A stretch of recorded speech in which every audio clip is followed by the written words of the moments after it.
আসসালামু আলাইকুম রহমতুল্লাহি ওয়া আজকে একটি মনোরম পরিবেশে এসেছি। খুব সুন্দর একটি জায়গা এবং সেই সাথে পরামর্শ বিষয়ে কিছু কথা বলতে চাই। আপনারা কেউ মনে কিছু নেবেন না এবং রাগ করবেন না। আজকে বাংলাদেশে একটা জিনিস সব থেকে বেশি ঘুরপাক খাচ্ছে, সব থেকে বেশি একটা জিনিস আলোড়িত হচ্ছে, সেটা হচ্ছে ইসকন নামে কর্মকাণ্ড। আজকে বাংলাদেশে যে ইসকন নামে কর্মকাণ্ড ঘটেছে, এটা অবশ্যই একটা দুঃখজনক বিষয় আমাদের জন্য এবং রাষ্ট্রের জন্য। তাই আমি বলতে চাই যে আমরা যারা এদেশের জনগণ, আসুন না আমরা সবাই মিলেমিশে কাজ করি।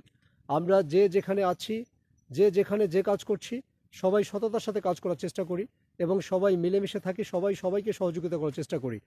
তাহলেই গড়ে উঠবে একটি বাংলাদেশ। আজকে প্রশাসনিক কর্মকাণ্ডে যারা দায়িত্বে আছেন, আজকে সরকারি কর্মকর্তা যারা আছে, আমরা তাদেরকে বিভিন্নভাবে সহযোগিতা করার চেষ্টা করব এবং তাদের পাশে থাকার চেষ্টা করব এবং সবাই বিশ্বাস বিশ্বাস রেখে আমরা মহান আল্লাহ তাআলার কাছে দোয়া কামনা করব, আল্লাহ যেন আমাদের দেশকে ভালো রাখে, শান্তিতে রাখে। ভাই, বিশৃঙ্খলা করে জীবনে কিছু অর্জন করা যায় না।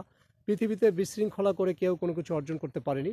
অতএব আসুন আমরা বিশৃঙ্খলা না করে আমরা মানুষ হয়ে বাঁচার চেষ্টা করি, সবাই সবার পাশে থাকি এবং একটি স্বাধীন বাংলাদেশকে, স্বাধীনতার সার্বভৌমকে রক্ষা করার চেষ্টা করি। সবার কাছে দোয়া কামনা করছি। আমরা সবাই দোয়া করি, আল্লাহর কাছে দুহাত তুলে দোয়া করি, আল্লাহ যেন আমাদের দেশকে শান্তিতে ফিরিয়ে দেয়। আমিন।